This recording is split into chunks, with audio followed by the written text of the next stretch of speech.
Hey kids, I want to show you something before we begin today's video thing. This is the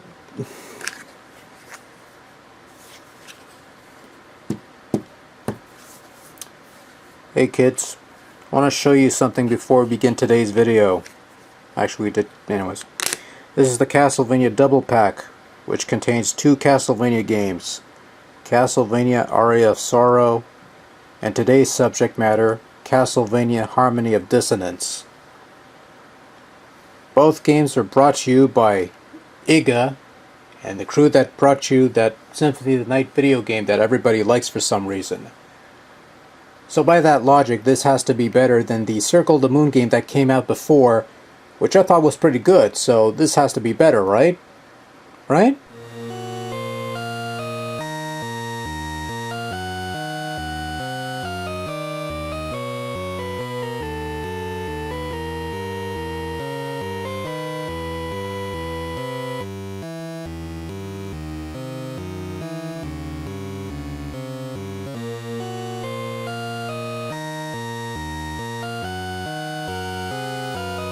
Harmony of Dissonance puts you in the role of Just Belmont.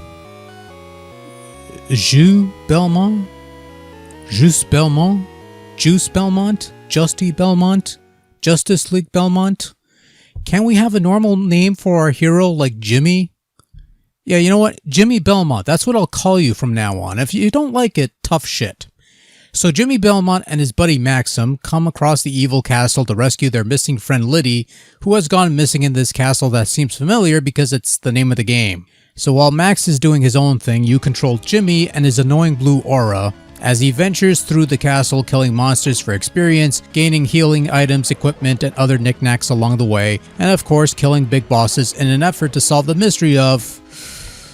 What mystery? It's Castlevania. Who do you think is behind it all? The answer, of course, is Dr. Wily, but I digress.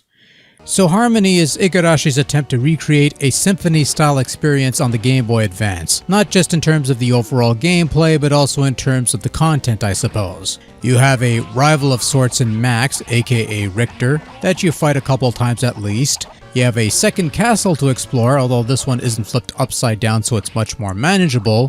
Dracula has a sidekick in Death, who is assuming the Shaft role. There's a superfluous side quest involving furniture.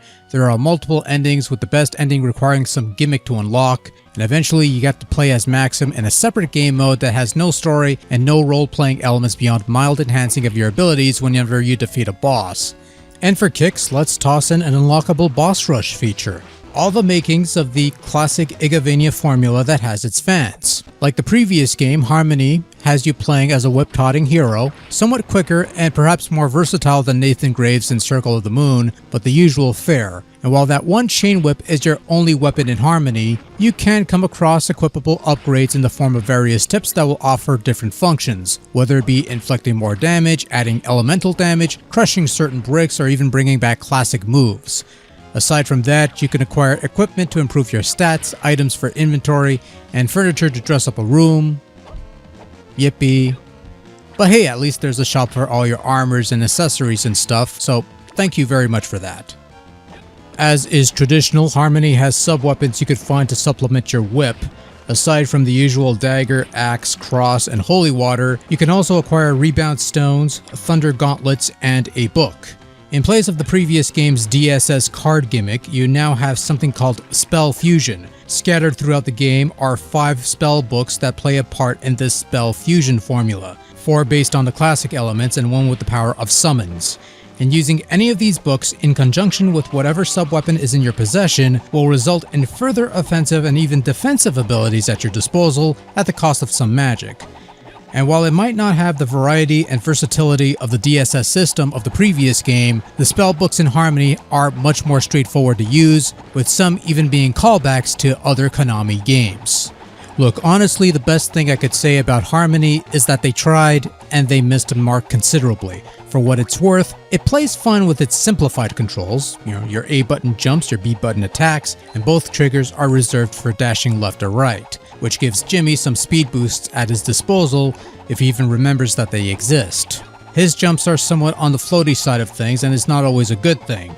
And when you eventually get to play Maxim, he's actually quite fun to use with his triple jump and spinning move gimmick thing. Sadly, the rest of Harmony's package is simply not up to snuff. The castle interiors are much more colorful, but they're not all that interesting or all that challenging from a level perspective or something. Usually nothing more than needing a key item to overcome an obstacle, or just good old-fashioned grinding for experience and extra bits of bob. Making matters worse is that exploring this castle felt utterly lethargic and uninspired. Going from point A to point B, solving the rare occasional puzzle, fighting a boss that's basically a bigger version of a grunt enemy. The more I played Harmony, the more I was longing for Circle of the Moon's darker monotony and fierce boss battles. The introduction of a second castle might seem like a bit of extra replay value, but in reality feels more like padding for the sake of padding that's trying to pass itself off as an extra layer of depth to the feeble-minded. Perhaps even more so since the second castle is pretty much a carbon copy of the first, with the only differences being a change in graphics and enemy placement. At least it isn't inverted or anything like that, though I wouldn't have put it past Igarashi to do just that if he had the processing power on the GBA to do so. Speaking of padding, Harmony's one side quest has you collecting furniture to decorate a room. The purpose of this wonderful interior decorating side quest is a complete waste of time that doesn't reward you anything for your efforts. Lame. Presentation-wise, Harmony of Dissonance took some of the complaints of the previous effort and tried to fix these things to some degree. Circle of the Moon had dark, muddy visuals that you could barely see. Here's some loud, bright graphics that are visible even with a nuclear fallout blocking off the sun. Circle of the Moon had plain-looking backgrounds that aren't all that detailed. Harmony has some varied and detailed backgrounds, including some parallax effects and some unique lighting techniques for certain areas. The visual setting looks a little more lively than Circle's bland graphics, but the sprite work tends to be a bit on the gaudy side of things. Some look fine and almost familiar, while others look rather poor and garish, and that's not taking into account the lack of imagination in regards to some of the bosses you'll encounter. And then there's Jimmy Belmont's blue aura thing, which is odd and off-putting.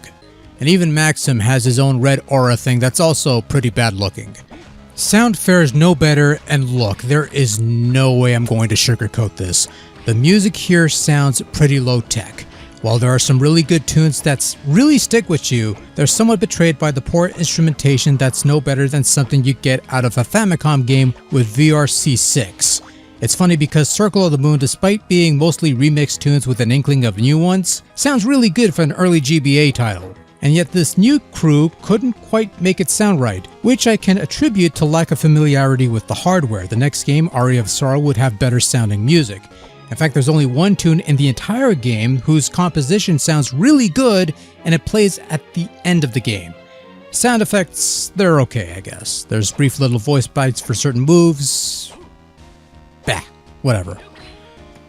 Castlevania Harmony of Dissonance confounds me because on the one hand it is a well-made game from the crew that established this style of adventure game, and for what it's worth, there was some effort in trying to replicate that style of play as much as possible, and they succeeded somewhat, I guess, in some ways. But on the other hand, it's also a very forgettable Castlevania. And in replaying these GBA games for the sake of these videos, I had a much more enjoyable experience with Circle of the Moon than I did with Harmony of Dissonance. Even though Harmony does some things better than Circle did, but it also had its own snags that took it down a notch or two.